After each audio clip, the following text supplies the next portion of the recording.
Yo, so many pairs of hands in the air look like we holding up the sky.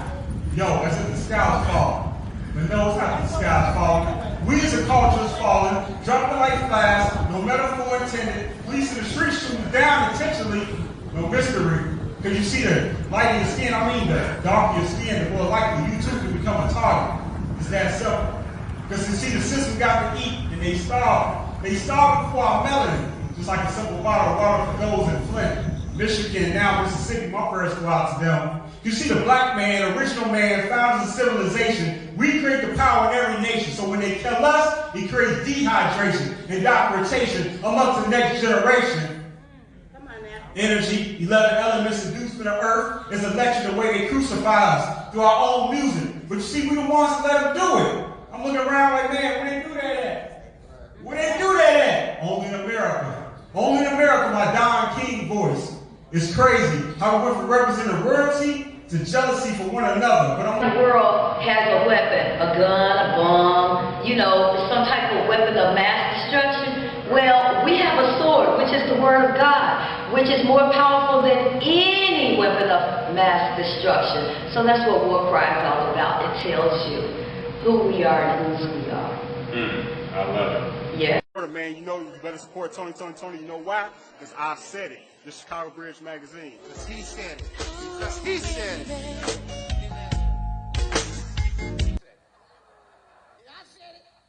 So what was that experience like, man, when you got out, you know what I mean? You put the book together, you know what I'm talking about, this book right here. You know what I'm talking about? Yes, sir. You know, this is the one you signed for me, man, you know what I mean? So I sure What date? appreciate it. What did I sign that? 10, 12, 15. Woo, that's a long time ago. Saying so. That book is a classic. Yeah. You might have had one of the original books.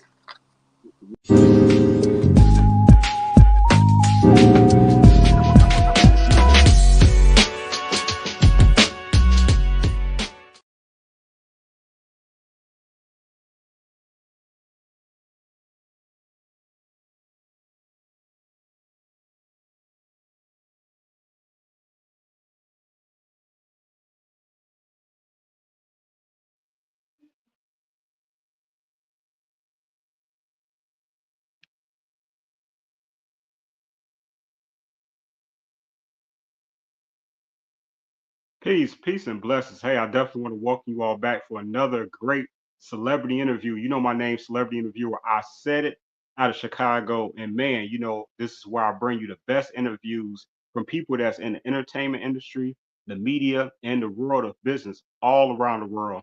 And today I'm featuring a dynamic, most talented, beautiful young lady representing Spanish Harlem, New York. And let me tell you a little bit about her before I had the pleasure of bringing her on the screen. You know what I'm talking about. This woman is a song and artist award winner, one of top hip hop radio first award shows winners, only female host of Video Music Box, first female of DJ of the Capital District, actress from Black Ink seasons 3, 4, and 5, as well as a movie, Life Over Death. She's a producer and a rapper. She's a DJ. She's a tagger. She got that spray paint. When she put that can and put all that creates, man, the girl, she's bad. I'm trying to tell you, she's cold, super creative. You know what I'm saying? One of the rare gems in hip hop that we have.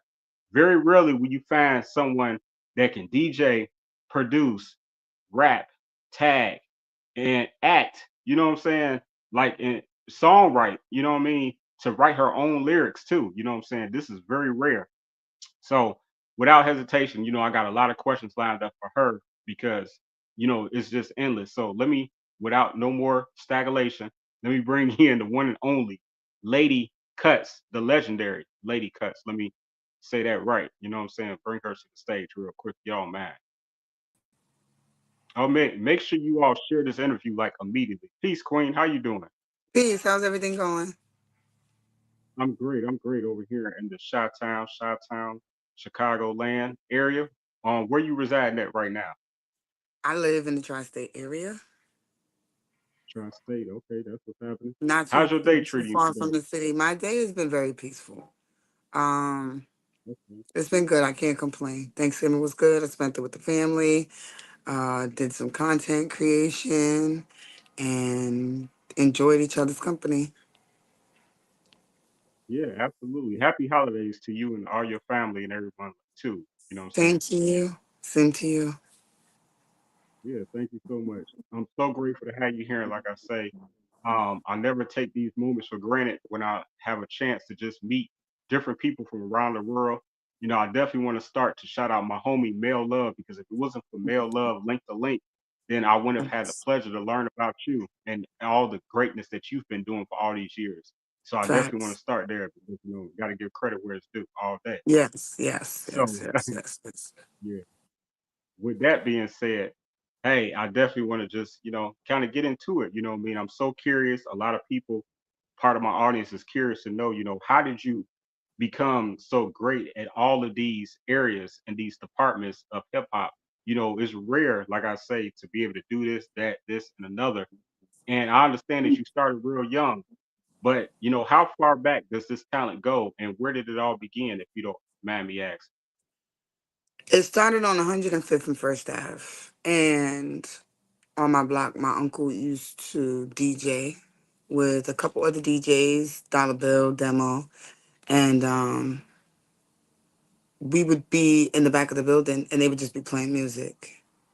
And then that Okay. segued into basketball tournaments and watching people dance Mm. and seeing people that people consider greats and are legends in their own right, come through just on the humble, You're right. you know. I really grew up in a melting pot of creativity. A lot of people in my neighborhood were entrepreneurs and still are to this day. And my first experience with watching my uncle, um, I remember him making a guy who had asked to be my godfather at 11, you know, dance with the hottest chick on the block. And I wanted that Mm. power, that reaction that they had to the music. I wanted that. So I started Yeah. mixing in my mother's house, my grandparents' house. We lived in an extended family household. And I literally would take my mother and my grandmother's records and I would sneak and scratch in my room. And when I would mess up the records, I Mm. would throw them out the window. What? You throw them From out the the window. 14th floor, from the 14th floor, mind you. Wow. I So seen this like on TV and internet where people in New York. What is that? Like a fad? Like who started that? Like throwing stuff out the window? Like that wasn't I coming think it's to just America. culture. I think it's just culture. I think it's unfortunately I think it's just culture.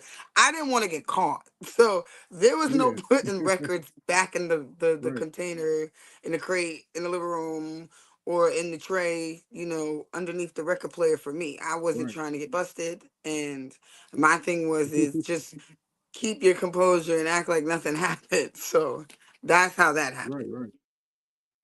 Okay. Okay. I'm sorry to interrupt. Please. Please. That's what's up. Yeah, I messed up a couple Key of Life's and Whitney Houston albums, Christmas albums. Yeah. I'm like. I mean, I knew you threw out some classics. Probably stuff that's could have went for auction for a lot of money Right, today. right. I mean, 45s and regular vinyl. Like Mm.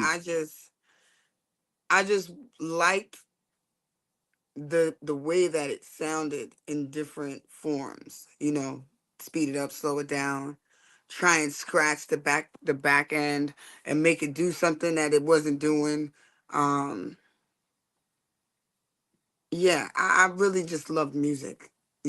I used to dub on cassette tapes, put the tissue or the tape over after I pop Right. out, the little square in it, just so I can have my own piece of hip hop in my house without nobody knowing. Because I wasn't allowed to listen to hip hop. I could only listen to the Oh. gospel or good music without curses in my house. The grown folks did what they did, but I wanted to do something different. Okay, and for those that's ignorant when it comes to scratching and stuff like that, and me a little bit because I'm not a DJ. So, and this might sound like a stupid question. So, like after you scratch a record, is hmm it ruined? Like it's really ruined? Like when you keep scratching it and mixing it, is it ruined, or can you use this vinyl again? You can use it again, but I was very heavy handed as a child. and Okay. I would press so hard that it would create permanent grooves, and I would do it so Uh, much, that I just at the time didn't even want to get caught. That was my thing, mm, even if it wasn't messed up. Wear and tear obviously wears down on the vinyl, but my thing was, even after a few times of trying it, I just didn't want to get busted. right, right. Understood, overstood. So with that being said, you start off with DJing, and this was in the crib, using your uncle's vinyl records and things of that nature. Now, was you ever in like choir or music class or music school? Do you ever attend anything like that growing up? Um, the records were my grandparents and my mom's, but my first experience with actual choir was in church. I Mm, used to walk okay, myself to church. My nana used to take me to church. My mother used to take me to church. My grandma, my grandfather, my aunts. So I kind of learned composing from there, like watching the kids that played instruments in the church, running around, pressing on the keys.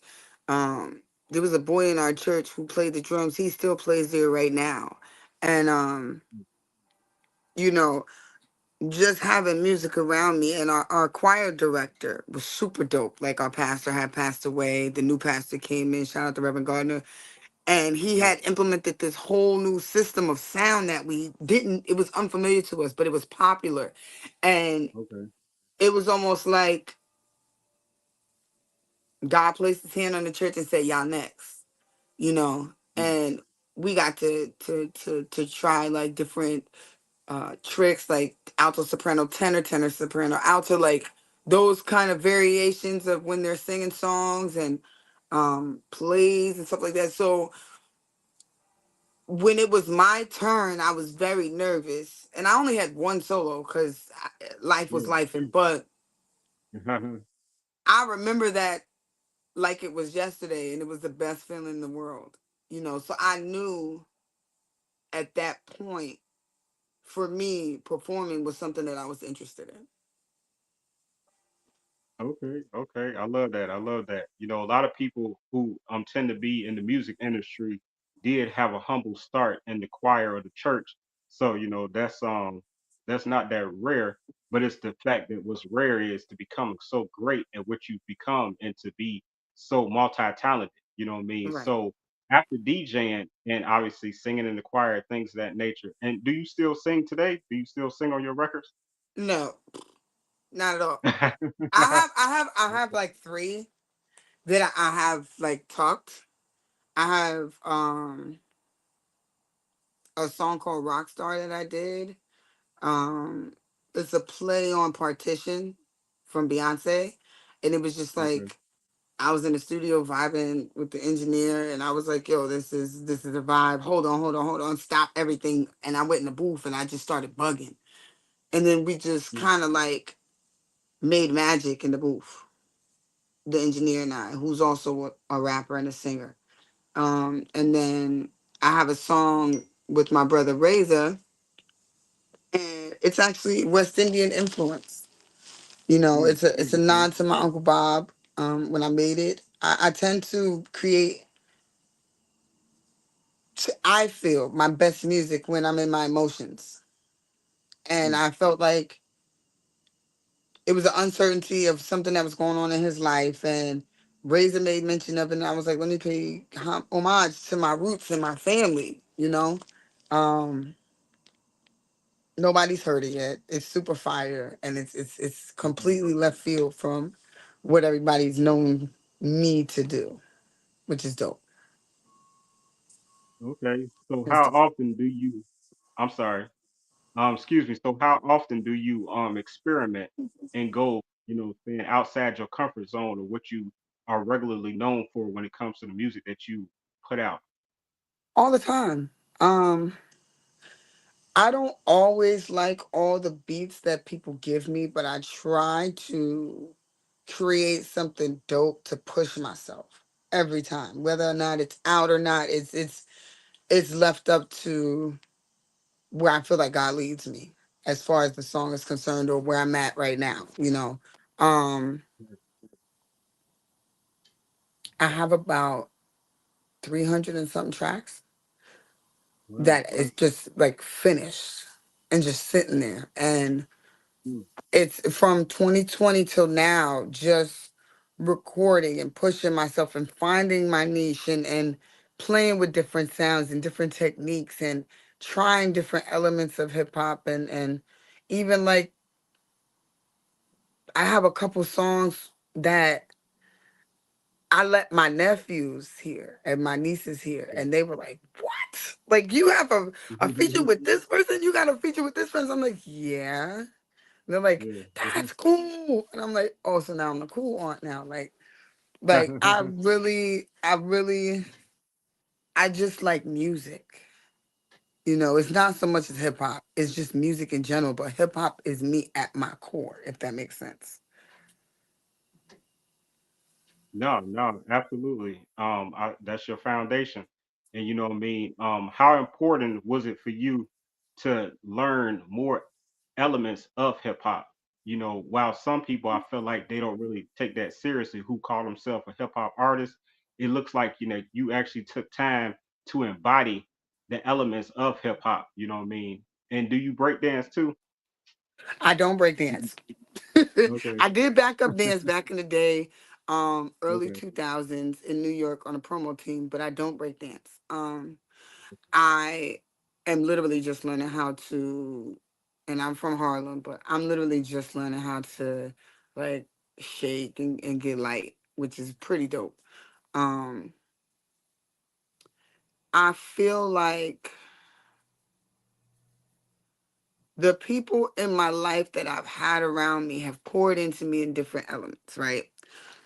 yeah, And whether it's my elders or my acquaintances or my friends that I've kept around, other DJs like my brother Wiz and Biz and all my boys from Albany, you know, Fada.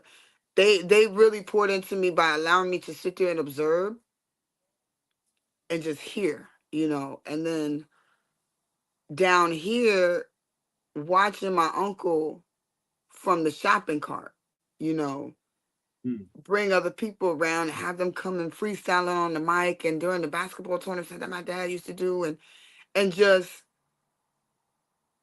it was kind of programmed in me, you know, and how do I say this?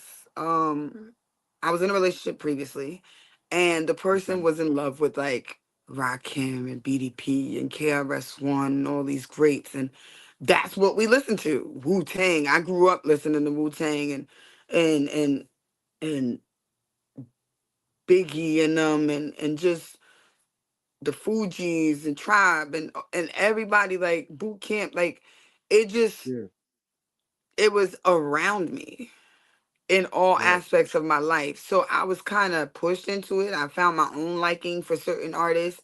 Um even when people wouldn't believe in them. You know, I was like, nah, you're not listening to what I'm listening to. Like, you don't hear me. You don't hear what they saying. You're not getting the message. Like, it's right. rap is deeper than just the surface of what people saying. You got to read in between the lines and then read in between those lines because sometimes it's double, triple entendres that you may miss. Yeah, talk to me. And that's where I like my pocket is those. Like I like to do double, triple entendres. Everything ain't just so surface of what it sounds. I like to code things, even in songs that I've done that are they sound like one thing, but the true meaning is something else. Like you gotta like read between the lines to get the message. Everything ain't always surface. Right, subliminal. Got a Right, lot of subliminal messages. right. Okay, I love that. I love that. Now, because of your bloodline and your lineage, you know, do you find it difficult sometimes you already being a very attractive woman who already gonna attract men and I'm sure women too, you know what I mean? Because people attract to attractive people, you know what I mean? That's just what it Right. is. But do you find it hard to have like relationships, solid relationships, or maybe trust your partner to know if it's really if he's there for you, opposed to the people that you know that's around you that they may be able to get to, like you say, in reference to Rakim and Papoose and all these great and powerful names and people who have done a lot of great things. I've had people come out straight and say, "Hey, you're you're full of shit because you won't link me Yeah. with this person. And I'm like, I don't even be pressed to like. It's not that I'm not pressed to link with them. I'm on a mission, and I have tunnel vision, and I just am focused. And if I happen to cross their path, I happen to cross their path. But my mission is my mission. And I'm not worried about what other people are doing. You understand? Right. I don't make it such a thing because at the end of the day, everybody's human. You know, I've Yeah. I've I've been around people since I was little. So it's nothing to me. I think the only two times I fanned out. One time I was dancing back up for Arista on the promo truck during Spanking New Music Week, and Kanye West Through the Wire came out.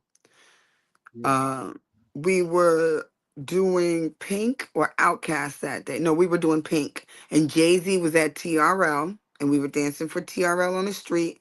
We were supposed to do Pink, and we were supposed to be on the street. The red car that Beyonce and Jay-Z pulled up in, we were supposed to be dancing behind for Pink. They got the car, they bought the car, everything Yeah. changed. But in that day, because everything changed, I was able to stand on the side of the street, the back alley where the artists used to come. And Yeah. Hove was my favorite artist back then. Before Beyonce, I'm talking original flavors and Hawaiian Sophie. So when I got the opportunity to see him, I kind of freaked out a little bit. I'm not gonna lie. You understand? I was Yeah. like, Jay, like this is dope. Like I couldn't say nothing. That's one time I fanned out. And then another one was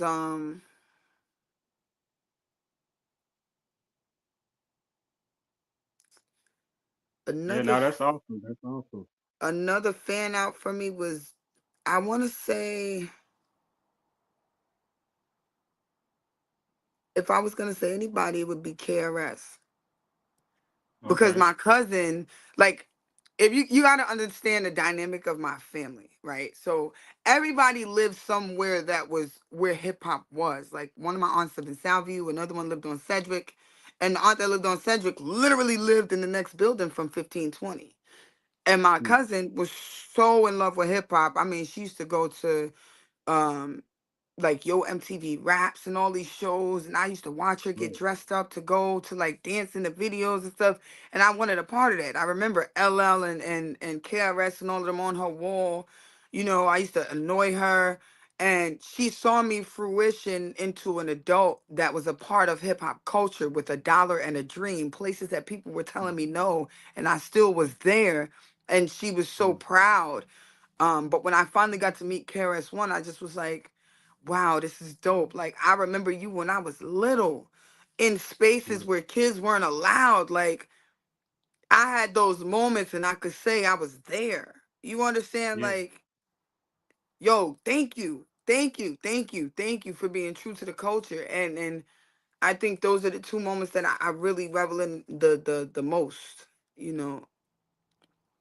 And as far as, relationships with people, I've had people tell me straight up and down, like, you're full of shit, excuse my language, because you're not introducing me to this Okay. person. So I'm used to that. Like, Mm. I'm not here to make a connection with people. Now, if you have a service that's good for them, then I'll try and plug you. But other than that, I can't do that because it's a person to person situation, and it becomes annoying. And the message is to push whatever you're trying to do with them for them forward. You understand? Sometimes it doesn't work out because people have ulterior motives. Right. Right. Sometimes you got to pull away from people that you're trying to work with to help them and help the other person because it's not pure, you know. And I like to move with a pure heart. Yeah, no, I totally get that and understand what you're saying because me being a resource in media and having the pleasure of meeting powerful people and talented people like yourself, along with, many others, I can start name dropping, but what's important is about when you connect somebody with Right, somebody else, you almost feel liable if something goes right, wrong. You know right, what I'm saying? And so I try not to, like it has to really, like you say, how can this person really benefit this person? How can they, how can they help each other opposed to right, them just overly excited and just want to meet this person and do business right, because that's what they always want to do when they grew up. right. Right. You know, people Right. feel like And that. that's why sometimes things don't work out and people don't get understanding that if you don't see something in a positive light initially, it's okay to back off. Like I had to back off from a couple of people that I was not trying to do business with, but like on a clothing tip, for instance, Mm, on beat tips, you know, because when you pay attention, you know, and you ask God for clarity, he gives it to you, you know. right, And also, does the person want to receive it? You know, right, if the person said they're good, then they're good. But if the person is like the close, it's like give me a second. Like I'm not ignoring you. There's a million and one pieces on this chessboard, and it has to be handled properly. You know, it has to be done the right way. And if another thing is if the clothing line doesn't fit well with someone, you know, like you mm, were in, I said it. You know, you're wearing your own line. If I see that you only wear your own line, I'm not going to bring you a person that's going to place something else on you. I'm going to bring you somebody who can create something for I said it. right, right. You understand? So it just has to fit in Yeah, all aspects. yeah, exactly. No, no, that's dope. And I like that you highlighted that. Now also with that being said, you know, when it comes to Spanish Harlem, because me, you know, being Chicagoland, I've been to New York, but how much is it like a is it still like is it a rival amongst the different boroughs still, or how much is Harlem respected when it comes to people who come out of Harlem? Because when I grew up on hip hop, you know, they always was yelling the Bronx of Brooklyn, you know what I'm saying, and stuff like that. They wasn't really yelling Harlem growing up, you know what I'm saying? Right. And then obviously you all made your, you know, put the, you know, paved the way a lot. You know, DJ KAYSLAY, the legendary, iconic DJ KAYSLAY, helped pave the way in yourself. You know what I mean? Right. So before your uncle and yourself, was Harlem getting the due respect? Could you say?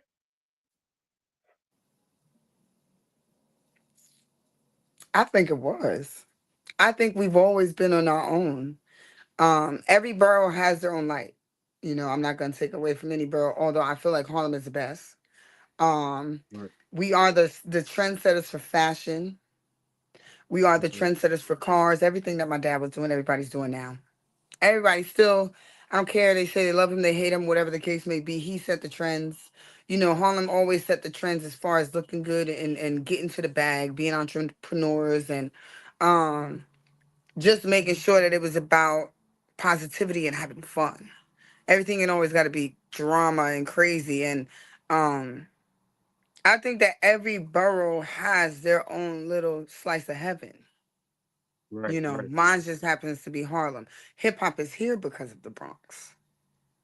You Mm, know, Kool Herc, Coke La Rock, all of them. But, you know, Grand Wizard Theodore. But Harlem took it and ran with it. You know, it made it into something that's fun to dance. It's okay to dance and get fly and have fun and turn up and not right. turn up too much, but turn up. You understand? Like Right. everything was always about guns, drugs, and butter Mm, until we yep. got it. When we got it, it was less. What did we do? We're gonna have fun. So I think that everybody got their own slice of heaven. Okay. Well said. Well said. And totally respected.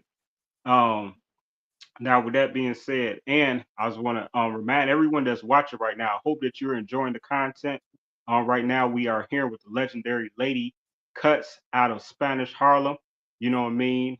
And I want you to share this content. You know what I mean? If you are a fan of hip hop, then you definitely need to be sharing this content out. If you was influenced by hip hop in any type of way, you need to be sharing this content out. Share this video ASAP because it's about to only get better. Believe that. I got some more questions and we're gonna play a game. She don't know it yet, but we're gonna play a little game. And she gonna do so well because I believe in her. So, you know what I'm saying? Uh-oh. We're gonna see how that goes. So hey, share this content straight like that. So with that being said, you ready to play the game or you want to say the game? You talk to me. Tell me what you want to do. You about that life? I am, but I'm nervous. I But go looked at ahead. your Instagram. You seem like you're pretty about I don't know. it. I don't know. I don't know. I don't know. I don't do well under pressure. That's what I'm just saying. With games, I don't know the rules. I'm trying to cheat a little bit. Look. All right, so this is a memory. This is a memory game, actually. Oh, I'm stuck. It's over. So It's over. Go no, no, ahead. no, stop. So this how it goes though. I'm gonna pull up some pictures from your past. It can be an Okay. album cover. It can be a picture with somebody. It can be, you know what I'm saying, anything, but this is from your pages, you know what I'm saying? And I Okay. want you to tell me about the picture. If obviously you're standing with somebody, then shout them out if you can remember their name. And that's why it's considered like somewhat of a memory game. And Okay. so you can't fail at this game. That's the Right. part. Because it's my Like you can't life. lose. Yeah, it's your life. You know what I'm All saying? right. These Let's are just go. moments. Okay, so I got a video too. So you want to start with the video or you want to start Sure. with a picture? Sure. We can start with the video. Okay, let's kick off this video then real quick. Where my video at? Here we go. Tell me about this.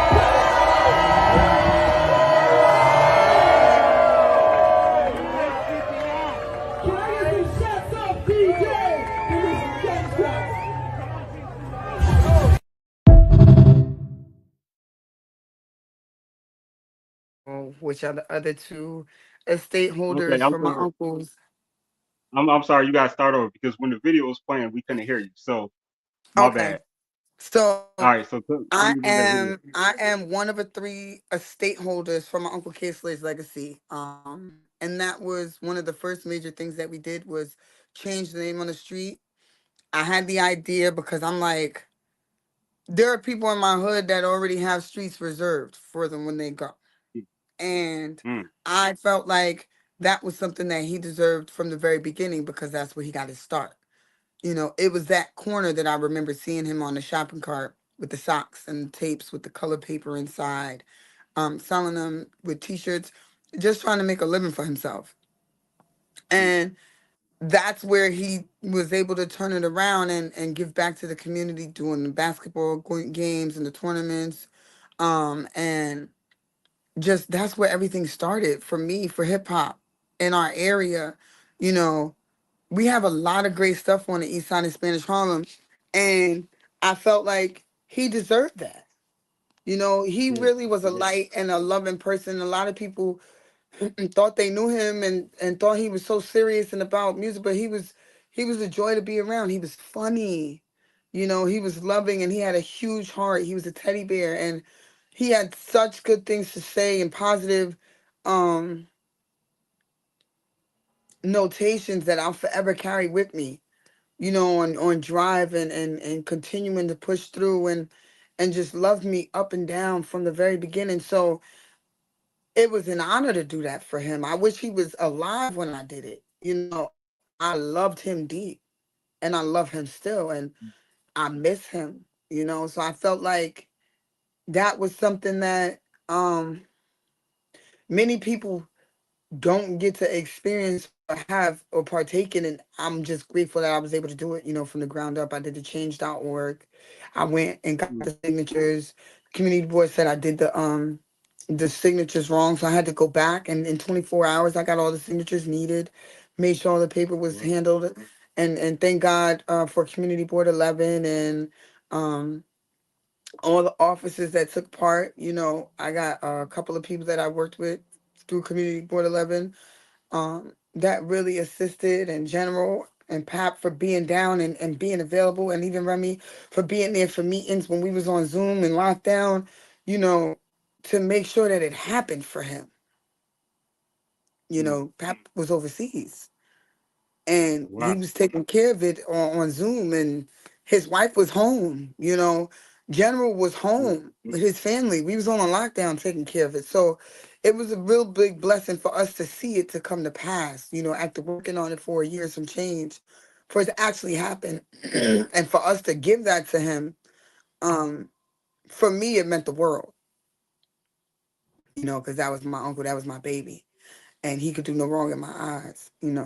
So yeah, that was that. What that was? That was the actual unveiling on his birthday. If I'm not mistaken, on the day before his birthday, 2022 or 2023. I believe it was Okay, okay. 2023. It was 2023. And not only much respect, and thank you for all the that he the iconic DJ Slay did for hip hop, all the doors he opened, all the people that he helped become superstars. What I mean, the platform that he created. But thank you as well for all your contributions and your big heart and your diligence to be able to put that together so that you could properly, what I'm saying, do a tribute and so people can never forget about all that he did, what I'm saying, for hip hop. So that's Right, awesome because, like you say, that maybe not something you was familiar with, but you made it happen. You didn't give right. up. I'm sure it was very frustrating because paperwork can be frustrating if you don't know what you're doing or you never done it before, but you made it happen. So kudos to you and your You. whole squad and everyone, street sweepers. Thank you. I just, for me, the mission never stops Right. because, unbeknownst to everybody, he was like my father figure. Um, when Right. mine was gone, and the love and pouring that he did into me over the years was unconditional, and it wasn't about finances. It was about time and lessons and energy and pouring into each other and just loving on one another without needing anything from one another, if that made sense. you know Right. um my love for him was completely unconditional, and I know his was for me too. When he aired my song, it's funny Mm. because I literally had a manager. Her name is Lulu, and I wanted my song to be played on the station first, but I wasn't about to ask no favors. Like, what? No, I'm about to Right. earn Right. this. So he had a showcase. Mm. It was supposed to be the beginning of 2020. If you go back on my Right. Facebook, you could see it. I was supposed to be there. Everybody that was in it, Pap, Fred, any and everybody was going to be there, right? Fast Mm. forward till now, I've worked with most of them. God rest Fred's soul, but um, I knew that I didn't want the cheat sheet. And I have the cheat sheet. I Mm. still have the cheat sheet, but I wanted to earn it. Right. So I paid my fee. I Right. had my manager reach out. He was kind of Mm. nervous, like taken aback, like Pumpkin didn't just call my phone to ask me. No, I want to Right. pay the service like everybody else. You're going to hear me. You're not going to give me a Right. freebie. We're not doing that. Like, this is a service. This is what you do. I'm not about to take Right. from you because you family. No. So I paid the fee. And then of course COVID happened, so it didn't happen. And I had been sending him tracks for about 6 months. Your And then uncle, he you had been sending your uncle's track. right. I had been Okay. anybody that knew him knew that 7 was his favorite number. So I literally used to Okay. email 7 times every track every day for a long time. And then Wow. he finally caved and listened to it because I know he didn't want to hurt my feelings. But he texted me randomly, like, I want to say around April or around my right after my birthday, he like went radio silent. And I'm like, what is going on? Like, this ain't normal. And I'm just literally calling to check on him at this point. He's not picking up the Yeah. call. He don't want to talk to me. And now I'm in my feelings because now this is Nisi talking. Right. You understand? Now I'm like, what Yeah. happened? Is Yeah. he good? I see him on the air. Is it pre-recorded or the like what's going on? Don't play with me because I'm about to pop Mm. up. Right. Right. Right. And then he texts me randomly one day the house wrench one. And I'm like, what? So I called my husband at the time and I'm like, what does this mean? He's like, he's gonna play your song. What do you mean? What do you mean? Like wake up. Right. And I'm like, no, like, are you sure? Like, and I listened to the radio. I was in my house with my kids and he played and I just had a mental breakdown because when he did it, and we were listening to it last night, which is so funny, he was like, I messed with this track here, real original hip hop. This one's coming from Lady Kutz. I knew her since she was a kid. What up, pumpkin? And I was like, it that broke me. It wasn't that he was playing the song, it was that the pumpkin Yeah. part. Because anybody that knows Yeah. me and knows me from very little calls me pumpkin. But for him to say that Okay. on air, it was like, really? Right. Thank you. Like, I love you. I hear you. I see you. I know you love this song because I know you play everybody's song, but that was personal. So for me, that meant more than anything. That was the best cosign that I could ever get. He Mm. saw me and he saw my vulnerability in being an artist, which was dope because I've Right. been using the street sweeper name as a DJ for years. I'm Right. Noise Mob Street Sweeper, have always been and will always be. So I think that right there just it put the icing on the cake for me. Hey, I love that story. I love that, and thank you so much for sharing that. Because I know, like you say, that's so dear to heart with you. And what was the song that he played? House wrench, House Wrench. Okay. house wrench, house wrench, house Okay. wrench. And what's that song about? Or you gonna give me a little piece of it? Give us a little piece of it.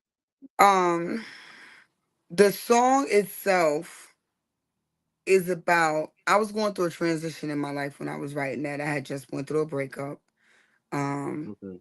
and I was doing genealogy on my family tree on my mom's side, and I got Mm. to my great grandmother's mother and father, and I traced it to where she was, and I got a little bit deeper. And I just felt like my kin used to be house Negroes. Mm. You understand? And I'm Yeah. useful. Yeah. My lineage created useful women and men. We're not tools Mm. for sex and procreation, and we have voices and we matter, and we're all highly intelligent. We're all very independent people, not just women Right. but men and women both alike. My Indeed. lineage is full of greatness, and love. We may not always see eye to eye, but we got each other's back. Try it. You understand? So Right. that was kind of a nod to them, like all my ancestors and the people that are in my family. And it was also a nod to my ex to say, you think I'm useless. Let me show you how useful I can be. Mm. You're taking advantage of somebody that is God sent to you to be a blessing, and you could, how do you, the first, I'm gonna play it for you, but it basically, the first verse, it goes, life just ain't fair if you ask me, walking through the stairs full of glass feet, through the Mm. stairs and the stairs. Mm. I'm walking Mm. around life through everybody's looks and opinions of me, but everybody ain't perfect. So what are you trying to say? Like, you could throw stones from a glass house, but your shit gonna break. That way. Everything ain't always perfect. And I don't pretend it is. I just try to live in light and positivity, and everybody can't take it, and that's okay. It's not for everybody. You understand? And my blessings is not for everybody. So I'm gonna play it for you real quick. Let me know if you can hear it. Okay. Okay. I don't know if you'll be able to hear it. Can you hear it at all? Yeah. Yeah. Yeah.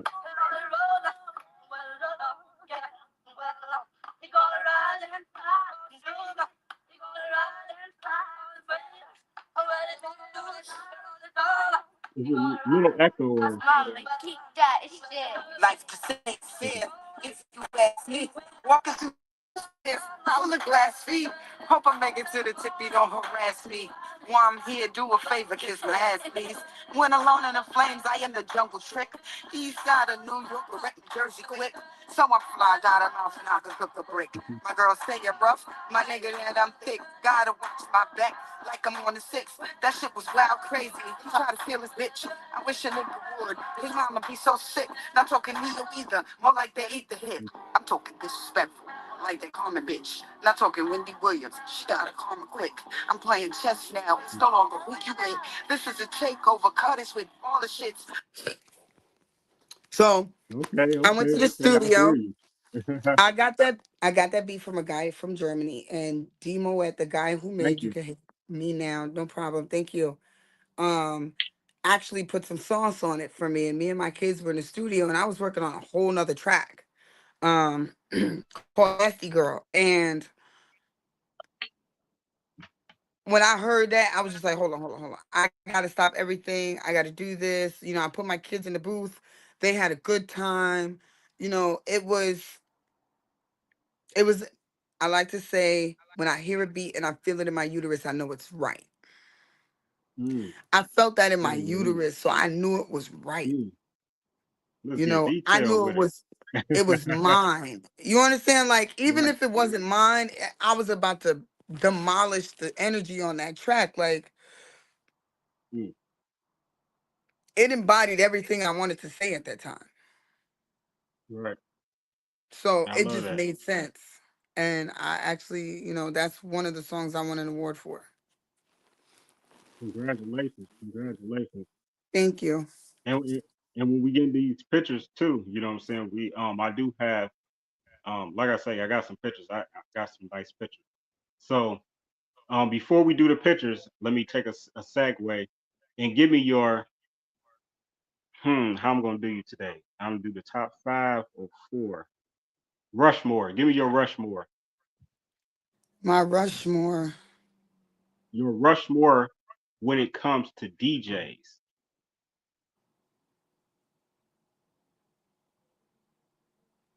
Slay,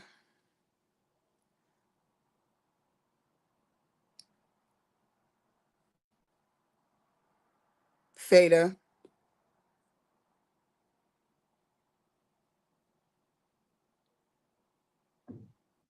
Cutmaster,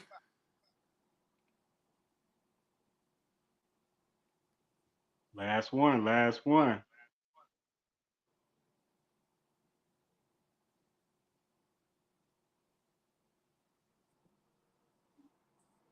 that's a tie.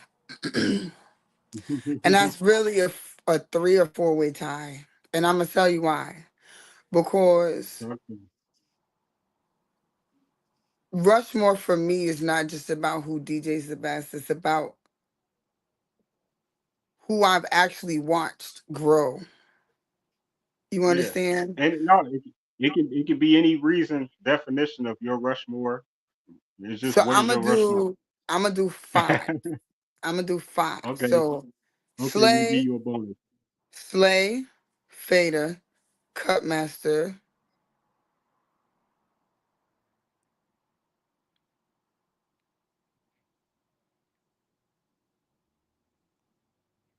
Cut master.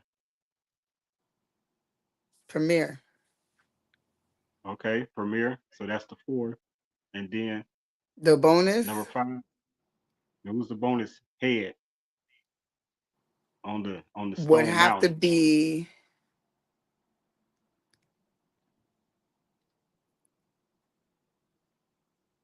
why you put me in this predicament? Hey, because this question, you never hear people ask Um, top DJ. Everybody be like, who's your top 5 rappers? Who's your top 5 female rappers? That see, I had to switch it up because you a special artist, so I had to give you a special question. that's a hard one. All right, so I'm gonna say Grand Wizard Theodore because he invented the scratch. Okay, Grand Wizard Theodore. I gotta look him up. Yep, That's dope. yep. Thank you for your participation. I Now you gotta can't take stand on you. that. I stand on it, and I with the God rest his soul, Cutmaster is the one who gave me my name. Okay. Um, he's the one who gave me my name.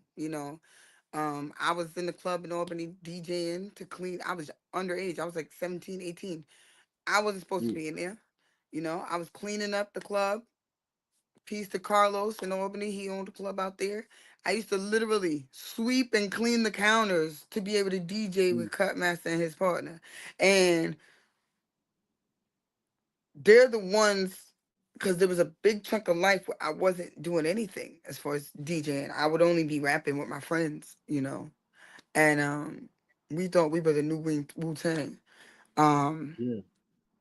but he reintroduced me into it, and he was like, "I'm giving you a name. You're gonna be called Lady Cutmaster." And I looked at him. I said, "What?" It is not Lady Cutmaster. I'm Lady Kutz with a K and a Z. Everything's different. It was funny, but he loved it and Yeah. I loved it, and I was grateful that I got my name from somebody who, in the battle world of DJing, really embodied the tricks on the turntables. He could DJ with any part of his body Mm, that's and dope. killed it every time. So I thought that So was is dope. he I'm sorry, is he like one of the first people to do that where people be turned around and sitting on the He's not one turntables of and the first. He's not one of the first people to do that. But in Albany, New York, where I was DJing at, okay, he definitely was one okay. of the big ones, if not the first, to be DJing with his breast and other parts of his body. And I thought it was fire Mm, because at a time where DJ culture was so um on the fence because if everything was going to CDJs, I felt mm, like when we used to do, DJ battles in the spit spot upstate, he was consistent. He would always show up. Whether he mm, got paid or not, it was for the culture that he was there. yeah, So I loved him for that. mm. It was really ground zero. Okay, okay. Off the record, I love your voice too. Thank T-Boz you. was always my favorite. T-Boz was my favorite when I was growing up at TLC. But now, all right, I'm now doing. back to the game now. Back to the game. Now that I made you sweat. Now that I made you sweat a little bit when it comes to the your Rushmore. Let's get into this game though. This the Okay. memory game.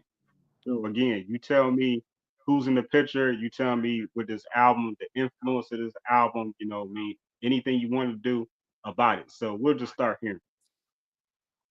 Mm. Okay, so that's my Born Without Inheritance cover. That project was supposed to drop 3 times already, but because I'm a perfectionist, it hasn't. Um, Okay. Shout out to my stylist at Akira. She got me that dress, and my people's at the gas station across the street from my old house shot the picture. I did the edit by myself. Dope. I felt like the title "Born Without Inheritance." I definitely was born without inheritance on both sides. I felt like, and I still feel like, we should be leaving legacies for our children, even if it is just a life insurance policy. Other people do it.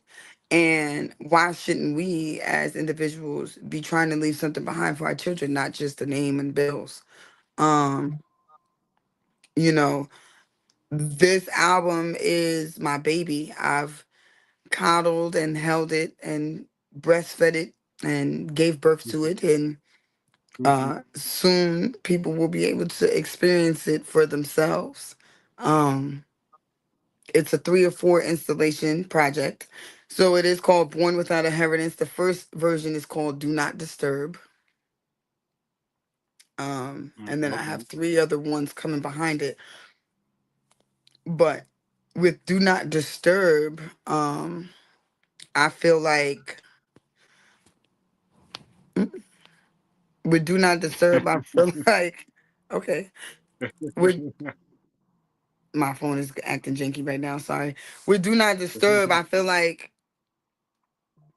a lot of people don't understand when I go quiet, it's not to be disrespectful or anything like that. I am a recluse. I like my quiet. I'm a loner. I've always been a loner on the low. I do like making music and performing and stuff, but I would rather be somewhere curled up sleeping with a nice plate of food and some good slow music or no music at all, just watching movies and enjoying my time. So that was the do not disturb. Everybody was calling my phone at a point in time when it was convenient, thinking that they were going to get something off the legacy of my uncle. Like I said, I had access to finances or anything. Nobody has access to that. There's only one person, and it's not me. And my thing is making sure that his legacy is solidified in other ways. It ain't about a bag for me. It's never been about a bag for me. That money can go down the toilet tomorrow, and I'm still gonna be screaming Drama King forever. So That's what that's about. Okay, absolutely, absolutely. Um, so one last time for those who just checked in, she was talking about born without inheritance. So, is this available right now? Nope, it's coming soon. I'm doing my Coming soon. final sessions this week, actually, which Okay, is for nerve sure, for sure. wracking. It's nerve wracking. Nerve wracking, because then I have to do, the whole session on listening and making sure everything is on point as far as the songs I've chosen, the segues from one song to the next, the transitions and all that. Make sure all the sounds are right. It's mixed and mastered properly. It has to be right. It has to be. I love how you give everybody their credit, like you say. Shout out to the gas station across the street for taking a picture. I love that. I love that about Right. you. Right. That's what it's about. You can never forget about everybody that played a role, no matter how big or small the Or role may small. It have been. takes a village in every aspect of your life. It takes a village. Nothing is done alone unless you are a complete 100% independent loner. It's either Right. somebody's helping you with an idea, somebody's helping you with a concept, and it's okay. It's okay to share that vision because in all aspects it always takes a village. There's nothing that's done alone. People tell you it's done alone. It's BS. Everything takes a village. Raising kids takes And, a village. Making a clothing line takes a village. Making an album amen. takes a village. So Amen. Amen. Shout out to Deborah Cosby checking in, saying peace, congratulations, my peace, sister. peace. Congratulations. Appreciate Thank the you. queen. Thanks, queen. Yep. So okay. So this next picture in line. Let's see what I'm gonna throw at you. Let's Mm-mm. see. Okay. Talk Oh to my me. God. Okay. Jesus, this was ages ago. Okay, so this was one of the nights I did hosting slash opening up at a place called Sneaky Pete's. It was the biggest club in Albany, the main club in Albany, New York, where everybody and their mother come through.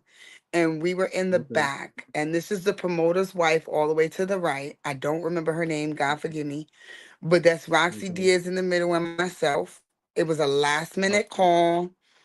Hence why I have my t-shirt. I'm famous for my t-shirt on my head back in the day with my edges out. Um, and she was about to get a tattoo behind the scenes at the club that night. Uh, Wait, and it who's was it about to was get a a really tattoo? huh? I'm sorry, who's about to get a tattoo? Roxy got a tattoo in the Roxy. club that night, and we were behind the scenes, Okay. getting video footage. Mm. Okay. Dope. Dope. Dope memory right there. Right, right, right. She since covered it up, but um, it was a dope experience, and she had a really cute tattoo. I'm gonna keep what it said to myself, but it was really cute. It was a tiny tattoo, like one of those mini tattoos. It was dope. Yeah. Okay. Now I'm curious. What did the tattoo say? It's the question. I But can't I can't. no, no, no. Maybe I'll meet Roxy. I'll meet Roxy on the ask her. Like when I was interviewing the legendary Lady Kutz, she was talking about this tattoo that you got on the night of. Okay. Next picture. Talk to me. All right, so this was my second album. Um, Fun fact, me and my friend Tamika, at the time, we were making this on her computer. And I was downloading songs from a platform called Napster when we weren't Mm, supposed to be. And mm, I wanted to show love at that time to all the females that were in hip hop and R&B because at that time, as you can see, Rem, Sierra, Keisha, and Kim were on the covers. It was like it was fading. It mm, wasn't much love and light on females, and they were seeping through, not mm, sleeping. They weren't sleep. There was nothing sleep about them. They were coming through the cracks by any means necessary, bringing forth powerful music. And now all four of these women are really dope. Remy at the time, I had gotten a call from my Uncle Slade to come down to the city, and I didn't tell him I didn't have money to come down. So yeah. this was my way of paying forward tribute to him because I didn't have money to get there. I didn't Right. want to ask him. I'm not asking him for anything financial wise.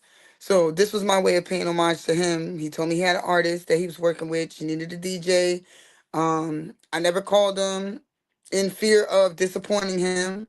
I just made the album, and it's called Sleeping Right. Beauties. This was one of the first tracks that um, we heard from Remy, like Oh on wow, major that's market dope. radio.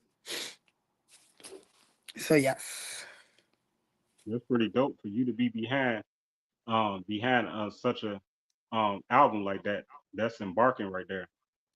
yeah, it was a dope experience. It was a dope experience. And Ragdoll Entertainment is actually um my own, that's my own DJ stuff that I used to do along with Street Sweepers. Awesome, awesome. And we just got another comment coming in from one of my brothers, one of my day ones, Mill Man. He says definitely takes a village, sister. And Yes, this it is does. actually the legendary founder of Do Them out right here out of Chicago. Peace, So peace, King. yes, yes. Peace, brother. Appreciate you checking in. Yeah, so let's see what's next. What's next? What we gonna throw at you? Talk to Mm-mm. me. Talk to me. Oh, this one was dope. Okay, so this one is a 2-4 because, as you can tell, the person who worked on this album cover purposely messed up my name. And I was kind What? of pissed off about it, but I was like, fuck it, the album is hot. Um, I took my time creating this piece. He was retiring, and I felt like I wanted to thank people that loved on me throughout my journey of being a fan of Hoves at the time. So if you look at the bottom, it kind of thanks some people. But yeah, this was my baby. This one, the intro was, when I say it was super fire, like I don't think there's one other album that I did that my boy Wiz helped me with that I never put out. Like we never put that out. But he still has all the stuff. And this was comparable to that. And I made this one on my Mm, own. And this was my baby because of that. Because I kindly took my own time in the mm, studio and I composed it. And I thought it was a beautiful piece of art. I really did think it was a beautiful piece of art. This is actually my favorite project that I put together. mm. And I didn't release many And mixtapes as a DJ. I'm not gonna lie, I did not. But this was one of them that you throw up on a MySpace page and people could listen to it and just rock out. And I thought that it was fire. I thought that it was fire.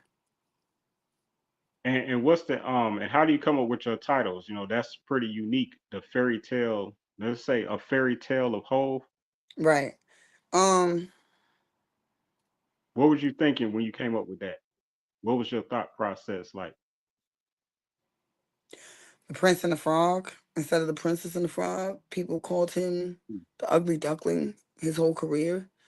And I was like, at that point, I was like, look at where we've come from. I'm a fan from the very beginning, yeah, before Reasonable Doubt came out. And when Reasonable Doubt came out the first and second time, nobody, like, I used to have full fledged arguments with the people in my family over his music and people that was around mm, me over his music. Like, y'all not listening to what this man is saying. I don't care if he stole a verse, he did this, he did that, whatever the case may be, but his lyrics hit different. yeah, It hit different. And I felt like he had a lot more to say than what people were saying at the time. It was more calculated and it was a lot of triple entendres that he was saying, and people were just letting it go over their head and under their feet. And I felt like we really had a fairy tale in front of us. We really witnessed a fairy tale from nothing to Rockefeller Records mm, to retirement. It was a hood fairy tale. mm. I like how you put that. Real, very nice, very nice. It Thank you. just showing another piece of your genius.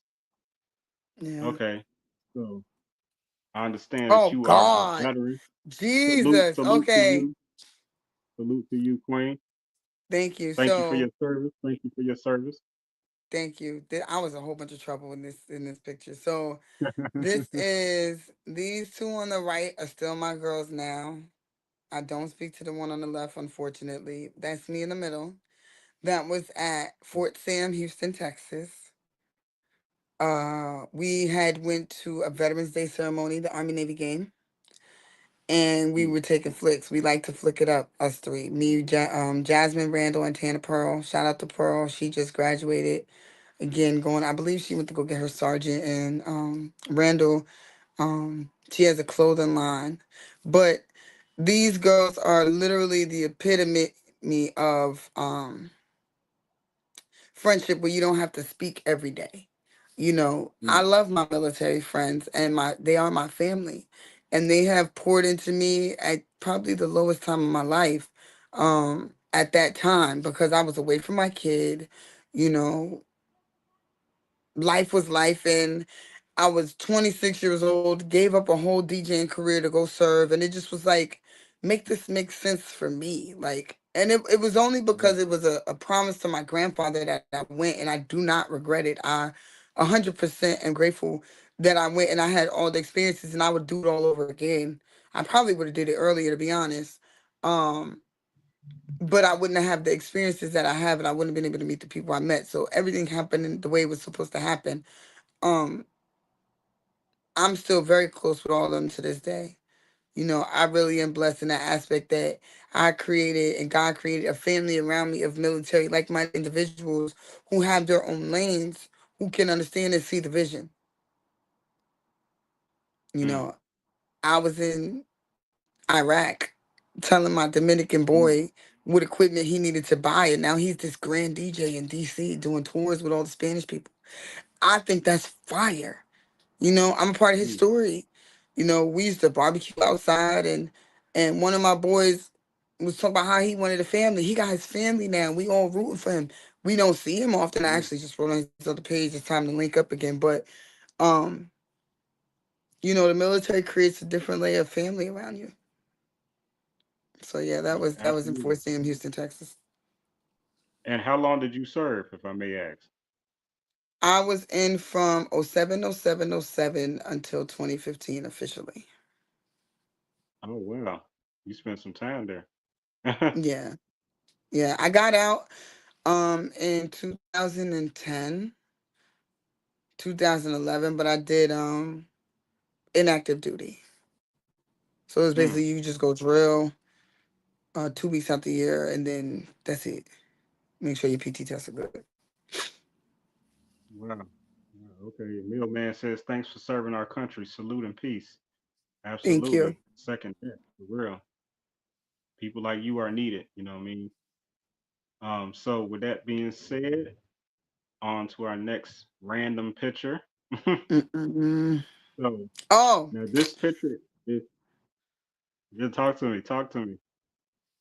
What is this this? What comes to mind when you see this? my first apartment in back down here after I came from the military, after I had my babies. Um, I was in the house practicing, and I just thought about it. Brought me to a memory of my guy Gene. My friend Gene gave me my first turntable set, and my house was robbed. And they took all my vinyl and Mm, my equipment, and I hadn't paid Gene. I still haven't paid Gene back for that equipment. I actually have to reach out to him about that. But he gave me the equipment, and I was sitting in my house at my desk, and I had just bought my CDJ and my controller, and I had hooked the controller up, and I was so proud of myself. And I just sat back and I thought about all the times that I was using all my people's equipment and I didn't have my own. And it was like, damn, I'm here. You know, I'm here. Thank you, God. It was like a thank you moment to myself. Like mm, I see you memory, you know. And right. I had my baby boy watching over me. I had my pink glitter headphones that I've held on to for God knows how long. And I was just working on some mixes for me. It wasn't anything specific at that point. I was DJing in Fort Lee at a club called Club Soho. Me, Hype Man Ricky, and my boy Derek, who was a DJ also, Zombie. Mm, We was formulating hip hop night at the club, at an all Spanish club. So that's what that was. that's dope. That's dope. That's what's up, and congratulations. You know, it's nothing like having your own, and don't feel bad because I know DJs that been doing this for 30. years and they still using other people's equipment. And I asked, like, Right. man, like, why don't you ever have your own? But it's just like they never, Right. you know, it's never done it. So it's okay. But when you got it now. Right. Right. Right. And I was grateful. I was grateful. Oh Good man. deal. Okay, so this one, my husband took this picture, and he Okay. never goes anywhere. And this was right after my pops passed.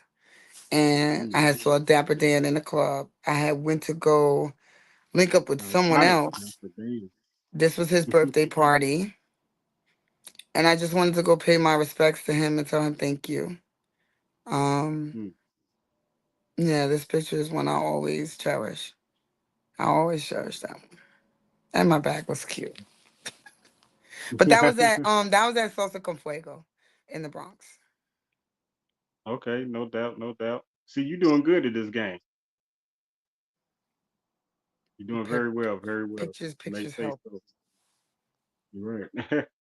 So talk to me and tell me what this meant to you.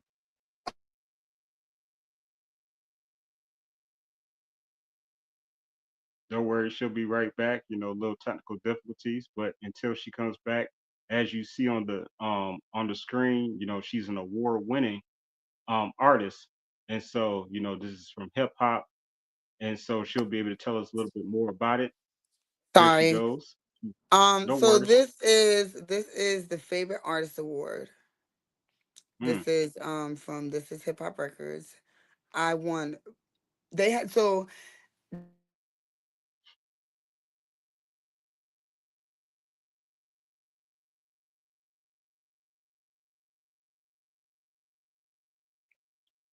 It's such a beautiful award too.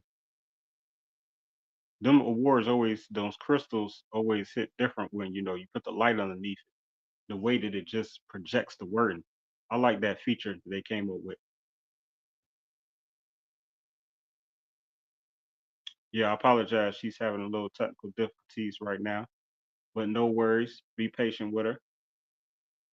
Be patient with technology. You know, this is just what happens sometimes. You know, I'm in Chicago for those that don't know, and she's in, you know, coming all the way from New York, so that's quite a distance. So when this happens, whenever you're streaming, you know, things like this just happens randomly.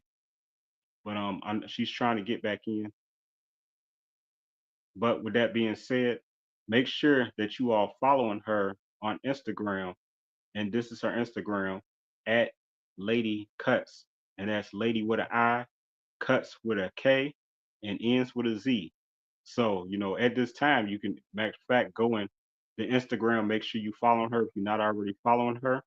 Make sure you all are following me. Make sure you subscribe to this page. I said it. And let's go ahead and take a short commercial break real quick, if you don't mind, and just appreciate who we interviewing right now. sorry about that technical difficulties. Okay, No worries, no so worries. this picture is from my favorite artist award. So I believe in 2021 or at the end of 2020, um, This Is Hip Hop Radio and owner and founder LS did a contest. He wanted to start doing an award show. And what ended up happening Mm, is he had two categories: favorite artist and favorite mm, song. I actually won mm. both. Wow, look I at didn't you. expect to win both. It's a station out in Vegas. You know, they had their own following, but what happened is that I had so much music going that year, you know, on rotation that the people he had listening was paying attention, and it was all Mm, viewer based votes. Like there was nothing I could do or say or he could do or say to make me win. um mm, and this came at a time when I was really really low, you know. I mm, had lost my dad, and I had found mm, out that my uncle was sick, and you mm. know, life was life, and it ended up being the best thing ever because I got a plaque and the crystal. The crystal's actually right here, like my award. Excuse me. Oh, Let me show you. My oh, award is nice. literally See? right here. You Oh yeah, understand? that look Like heavy too. it's really heavy, but That's like a weapon. That's a weapon too. When it comes down no, to I would never. I it. would never. Ain't that much waste time in the world. They can have it, but I just know that that was a big blessing to me. you know. Um, the people that I found out voted for me after are such greats that I was like floored. I didn't expect it. You know, my guy Stan Shaw Mm, from uh what movie is it? Harlem Nights. mm. He voted for me and sent me a DM like, I love your music, sis. And I was like, what? Me? Like me? Me for just me? Like little me. You are a king. I can't I'm grateful. Thank you. Thank you so much. Like it just it let me know that I was doing the right thing. It let me know that I was doing the right thing.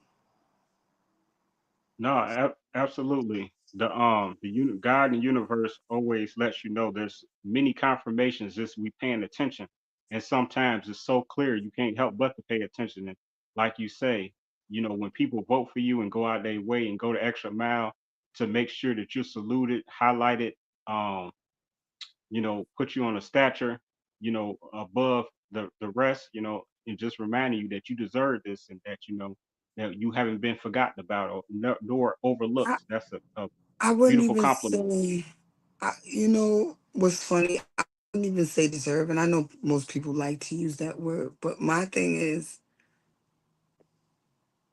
you're called.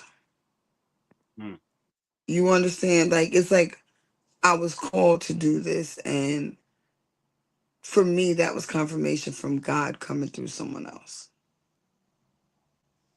If that makes sense. yeah. I know it's like it's a No, it's a lot, great compliment. but Great compliment. I don't know. I was really grateful. I was really grateful, especially for somebody that I've watched from little, and I know my parents watched, and I know my grandparents watched. That was dope for me. That was dope for me. I was shocked. When I say I was shocked, I was shocked. Mm, Like these Stan Shaw, mm. That's what's happening. That's a blessing right there. right? Right. That's super dope. Super dope. Super dope. So well, hey, we got some more great pictures. Um, you know, let me see what's next. So what about this right here? This is at Ted Smooth's fitness event in Harlem. So, Harlem. the lovely lady on the right, I do not know her, but she was super sweet.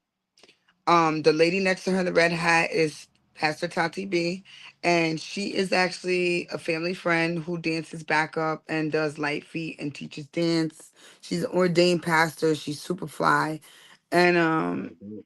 that's me and Deb and his friend in the background who's doing security. I went to the Okay. event with my friend Sabrina, and I had been volunteering with Deb for a few shows at this point, and I saw him, and I bolted over to him, and I asked him, did he need anything for the performance? He said he needed a dancer and a videographer. It just so happened that I had my videographer from Binghamton, New York, there, Mm, and I had him film Deb, and I had Tati dance backup for him on the stage. And then I just made sure that he was able to get from the stage to the car, making sure that he got the pictures that of where the people that he needed to have them of. I mean, fans are gonna ask for pictures all the time, but um there was some news outlets there that wanted pictures of him, and I just made sure that they got their pictures and made sure that him and his friend got to their car, escorted them. I'm no security guard or no man at the end of the day, but um I like to protect my people. It don't matter if they're guys or girls or any of that nature. I like to be of service and help. That's what that was about. right. That's what's up. And shout out to the legendary G Dep and welcome home to him. Yes. I'm glad that he Yes. Shout made out it back to the home whole and team. he's good. Yes, absolutely. You know what I'm saying? And while we shouting out the team, again, shout out to Mel Love, shout Mel out to Mel. legendary G Dep, shout out to um K Davis the K. Hitman, my man, Yes. who, what I'm saying, who connected with my peoples in LA, DJ King Assassin and DJ Green Guy. That's how I actually met K Davis actually. And K Davis performed at my grand opening of Fire. my event out here in Bloomington, Illinois, last but this year. Yeah, this year. That's So yeah, it's fire. just a small circle of people, you know what I'm saying? Um, and got to shout out my girl in LA, you know, real quick, who's connected with Kate Davis, who's one of his managers as well. The vegan queen Cherie. So Hey. now that I've dropped these names, let me go on to the next picture so nobody don't be strangling me like, why aren't you? I don't want to hear it. All right, so talk to me. Talk Oh to me. man. Okay, so dang. This is a picture that my husband and I did for the booklet for my uncle's re-signing ceremony. Um, so we put the brick wall because he was from the ground up, and we placed the stations in order of where he was at. So we did Hot 97 because he was there first, then he got the Shade 45, and now he's at Rock Bells. Um, but we put the warning faded because it's never gonna end. It's like methodic, Mm, the way, the way we came up with the concept for designing the entire booklet. It was very strategic. Um, right. you'll see, seven roses here, and you'll see highlighted odd numbers, God number, and it's just very um methodical the way we did the entire thing, and it was conscious, because he was very conscious of things like that. He was very strategic on his movements and what he put out, and we wanted to do him justice. He Mm, worked with him as well. I'm not going to say who he is, but he worked with him as well. And this was our baby. This was to pour into my uncle and show him love, honor, and respect. And we kept it funky with the black, yellow, and the gold and the white. yeah. Oh yeah, some of my favorite colors right there. They always hit hard. You know what I mean? Thank you for that. Appreciate it. And again, congratulations to all that you do to continue to just show, giving him his due credit and again making sure that he's always remembered like he deserves to be. Right. Um, so now I'm gonna take you back, way back Oh in time, God. real quick Oh with this one. Jesus. Okay, so this Talk to me. was at SUNY Albany. Um, Okay. this is when I first graduated the New School of Radio and Television. And two of the people that were in school with me, I took them with me to CDB. Shout out to Lo-Fi Lobo and Wiz Hoffa and his Queen V. They all were on a journey with me at WCDB. Me and Wiz had the Street Sweeper Hour on Fridays or Thursdays to complement the Street Sweeper Hour in the city, the Drama Hour. And we brought artists in from all over, and they came and got to perform on the mic and play the music and talk about their journeys, just kind of like the Drama Hour did in the city. But this was the morning show. This lasted a few weeks. And Nate was so funny in school that I felt like I had to have him on air with me because it was the perfect balance of I'm not a girly girl. I'm like a Tom girl, sheet girl from the very beginning. Yeah. She was very straight by the edge, girly girl. She could feel the girly girl shoes on the air. And Nate was just he knew sports, he knew comedy, he knew music, he knew how to do traffic. He was a very good multitasker, and all I had to do was run the board, talk, and answer phones and make sure that the show went well. We had guests. I really loved doing this show because um, it was my test run. It was my Mm. practice run. It helped me formulate who I was on air and find my voice. So for me, it was good. Okay, okay, absolutely.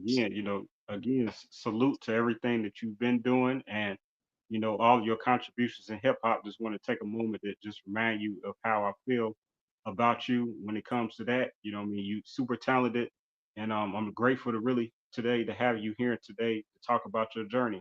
But as we Thank continue, you. no, thank you. Tell me about this picture and who this gentleman is. Oh, all right. So most people don't know about this picture. This picture is hits from BET. I used to pull Yeah. from different clothing lines. I worked for the wardrobe assistant there. And this was the Mm. first time I had saw hits. This is the actual day that Jay-Z and Fat Joe fought over a bench. And the game got canceled because one of them had the other bench. And my uncle had given me his seats. So me and my sister slash best friend, we went down from Albany. We sat next to, some legends in the arts world, in our culture. And I ran into Hits, and it was dope to see. I hadn't seen him in a while at that time. So it Mm. was nice to just touch bases. And he's a really sweet guy. He really is. He's very down to earth. And we took a picture. And I normally don't take pictures with people. I really don't. Yeah. Uh-huh. I've never been like a big picture person. I just started Okay. taking pictures maybe 10 years ago, maybe 15 the max, Okay. Yeah, like no, that's what's consistently. up. No, shout out to Hit. You know what I mean? You grew up, watching them all over TV, like many, many, many Right. others that I've seen that you're affiliated with. That's dope. So that was at the basketball, one of the basketball tournaments, That put was together at the by Rucker tournament, and Jay-Z and the Fat Joe was tournament. fighting over a bench. Wow. If you go back and look at the pictures, I was sitting behind the bench. I was sitting on the bench closest to the highway. So I was sitting in the back Okay. court area because they used to have three sections. Nice, nice. I love it. Yep. So real quick, tell me what is the importance and why is it so important that more people should know about the National Hip Hop Museum? Tell us a little bit The about the National Hip Hop Museum and your affiliation. So the National Hip Hop Museum and I have recently co-opted and made a train in homage to my uncle using his tag Daz. For those who don't know, he used to have a line called Protect Our Queens, and with every package, he gave a one of one signature on the priority mail thing. Well, Mm. that turned into me putting that on the booklet, which turned into the museum reaching out to me over the summer or the spring of the spring of this year, asking me if I wanted to work with them to do a train for my uncle. And we released it, using some of my artwork. There are 21 posters that are limited edition, autographed by me, and it has the design from the booklet and some artwork from their in-house, graphic design person, that we worked together to make this happen for my uncle. He used to bomb trains all the time. Why not have a bomb Right. train in the Hip Hop Museum of the United States? There's two museums that we work with. The museum in the Bronx that is called the Hip Hop Museum, and then there's the Urban Hip Hop Museum. So we have a lot of stuff coming with both museums. It's just you'll see, you'll soon see. 2025. Just wait on it. Yeah. Absolutely, absolutely. In that order, thank you so much, and also congratulations to the train you created. You know, what I mean, really, really beautiful train. Thank Unfortunately, you. with all these pictures, I'm limited to how many pictures I can upload, No, and it's I've okay. tried to upload some of the ones that was also since the train's so exclusive. I'm like, maybe we can get a second interview in the future, something like that, and you know, Right. maybe even when your album drops, something like that, I'll be you more than welcome to come back. Okay. I'm So down. with, with that being said, what I mean, tell us about your upcoming show. Okay, so tomorrow I am at Four Sisters, Two Sisters, Four Brothers in Harlem, and I'm popping out with my girls, Trademark and DB. Ming Lee is gonna be there, Nikki's sister, and a whole bunch of other people. It's a pop-up shop, but it's also a performance space. So we're gonna be creating some vibes for everybody in live music while they're enjoying themselves and doing their Black Friday shopping. And it's actually the neighborhood location where I go to breathe. So when Cuts wants to go have a drink or just enjoy herself with her friends and be normal, that's where I go. So it's an honor to, not only celebrate the two girls that my uncle really believed in before he passed away, he spoke on them, but to give back to the community and just support people of like-mindedness. Mm, And it's tomorrow from okay. 6 Okay. until. Nice. Nice. And congratulations, and may you have a successful show tomorrow. Thank you. Thank you. Thank you. Thank you. Thank you. You're welcome. And talk about this upcoming event as well, please. The Royal Love Tour starts in St. Louis on the 25th of January, and there's locations like Vegas, Atlanta, Oklahoma, LA, New York. Just stay in tune. The link's in my bio if you're interested in buying tickets. Mel Love put it together. Okay. It's a whole bunch of people on the tour. I hope y'all ready. Mhm. Yeah. Yeah. That's a whole lot of talent on that page. That's a whole lot of talent A on that whole flyer. lot. A whole Legends, lot. legends too. Let it be known, Right, legends. right, right. It's going Shout down out. January 29th at ABM Clubhouse. And like I said, it starts out on the 25th in St. Louis. So make sure y'all get your tickets. Make sure you get them because you don't want to miss out. You're going to miss a great show. That way. That way. So let me see what else do I have for you. And I think hey, congratulations, you did it. See, it wasn't that hard, was it? No, it wasn't. It I knew wasn't. you. It wasn't. I knew I you could want to do it. thank you. I want to thank you too for having me and doing your homework and knowing what you're talking about and asking proper questions and asking the right questions, questions that I haven't heard before. So that means you know what you're doing, and I salute you. I salute you, and I thank you, and I see you. I appreciate you so much. I'm grateful. Thank you so much for your time, your energy, your enthusiasm, and just your, keeping things black and white straight to the point and being so detailed as well with your answers and even with the pictures, giving me the whole backstory, you know what I mean? Right, The visuals, you know what I mean? Not just what's behind the wall, but what's behind the pipes, what's behind the right, drywall, right. You got to everything. get to Like, the foundation. You got to get to the yeah, foundation. exactly. Yeah, Got to that get to way. the That's what I foundation. like. Because that's what I see when I walk in the room. I don't look just, and that's what we have to learn how to do. Is when you Right, walk into an empty room, it's never really an empty room because it took a lot of energy, people, team, like you say, teamwork. You know what I'm saying? Team, a village, to be right, able to bring all this together. And so, right, anytime there's a room that's empty, it's never really empty because right, it was actually just dirt and without right, no walls, no piping, no electric, wires, nothing. So right. we have to be able to learn how to look beyond the surface, you know what I mean? And obviously you are a person who have been doing this for a long time and that's how you become as great as you are. Salute to you. I want Thank you, to King. just send my blessings to you, your family, your husband, your children, everyone, you know what I mean? Your whole entire team. And may God continue to watch over you during these holidays, safe travels to you, and may Thank you, thank everything you, thank continue to come you. to fruition and tenfold blessings multiplied in abundance because I said it that way. And man, just thank you for your time. Enjoy the rest of your day. And thank you so much for this interview. I'm grateful. I don't take for granted. And just keep Thank being you, great. thank you, And I thank look you. forward to this album right here. Can't wait to hear it. Born without Born inheritance. without, born without inheritance. That way. Make sure y'all Thank you tune in to too. I Said It TV because they got a lot more things coming. It's your girl, Lady Cuts, and I'm out. Peace. Yeah, that way. Be safe. Yes, thank you. Thank you so much for everyone that was able to tune in today. And as we close out this interview, you already know what I do.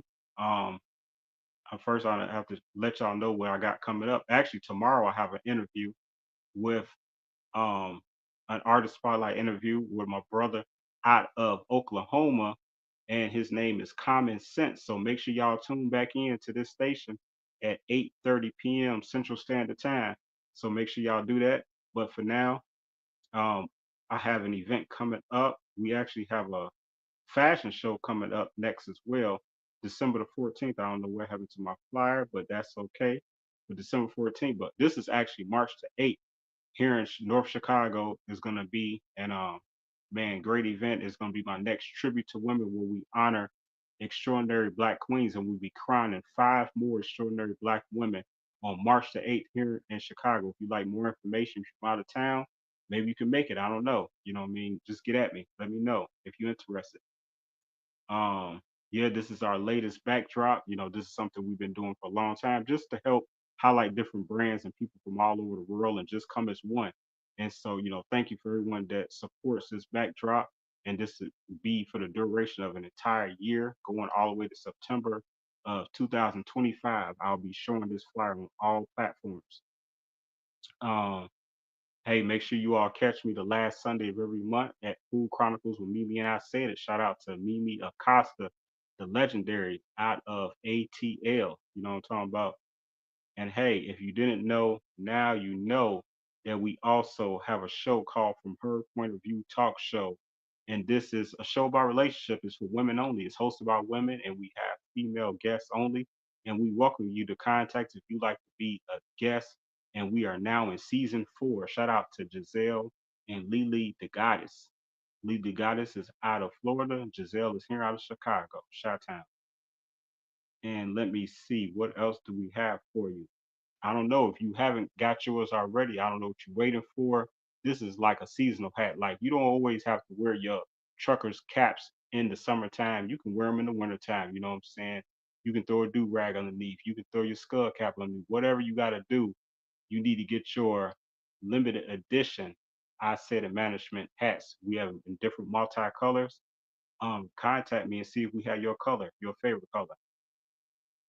And yeah, let me see. Yeah, so we're gonna close this out with this right here. And thank you to all our sponsors, all our supporters, everyone that always tune in and show love. And we're gonna end it like this with all my shout outs that I have up to date.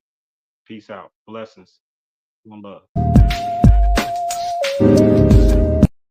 Yo, what's the word, everybody?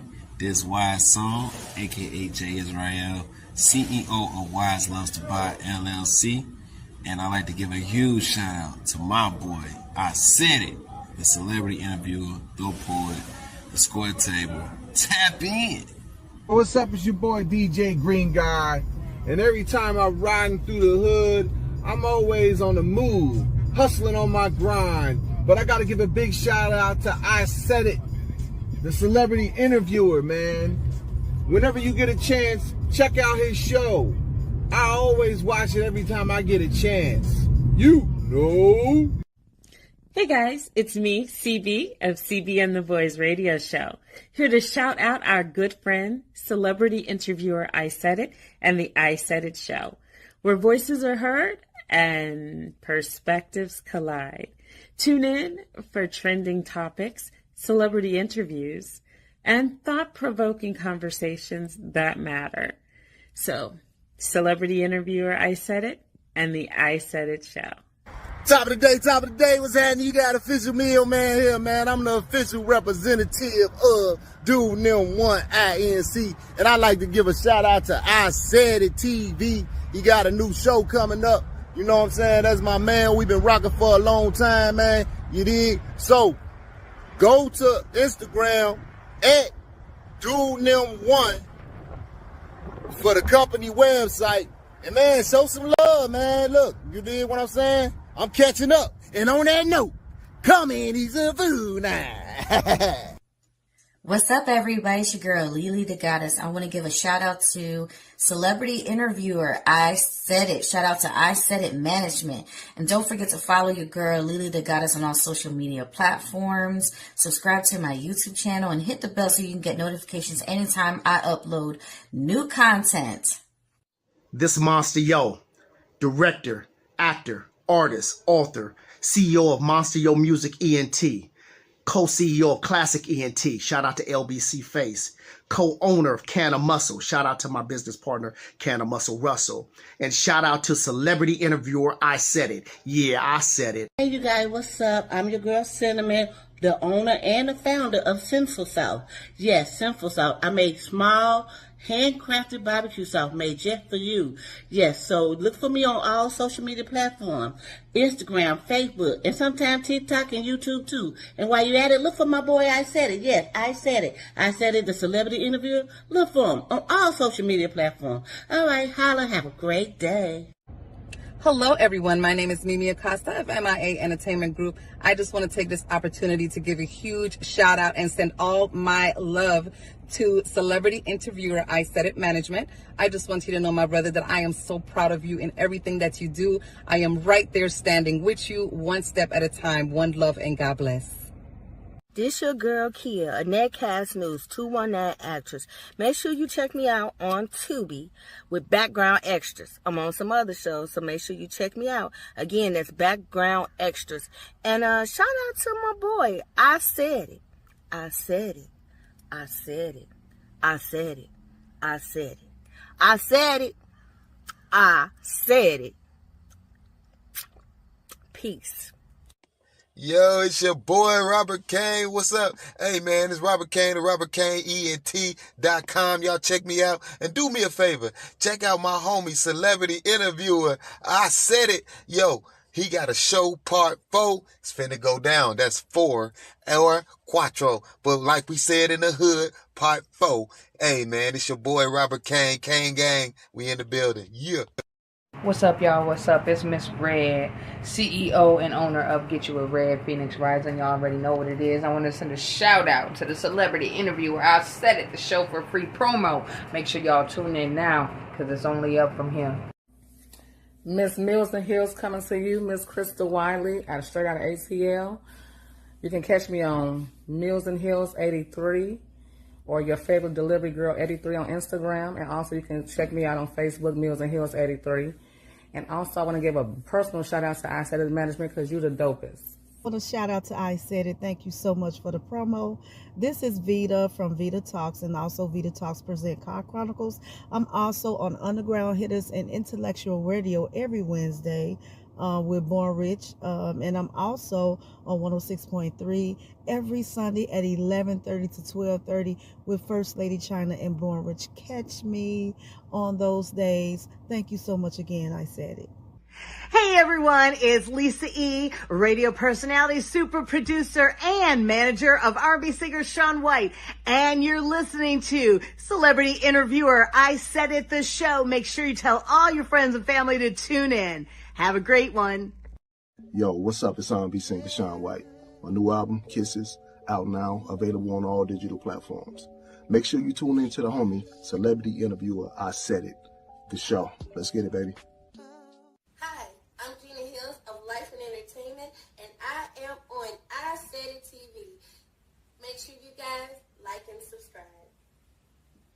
It's the originator Jazzo, y'all. Make this real quick, man. Shout out to Isaidit Management, doing it big. Hey everybody, this is Yannicka the violinist, and I'm here to give a big shout out to the amazing celebrity interviewer I Said It, because he said it. What up, y'all? This is your girl, Charlie Kane here, and I'm the owner of Fabulicious Candle Boutique. I'm also an upcoming artist. You can check me out at Fabulicious Candle Boutique on Facebook and Instagram, or Charlie Kane on Facebook and Instagram. But before I leave, I have to give a special shout out to the #1 celebrity interviewer. I said it. You doing your big one, baby. Peace. Yo, what's the word? It's Deacon Gore. FTF, Forever Travel Fly, 50-50, face to face of nothing at all.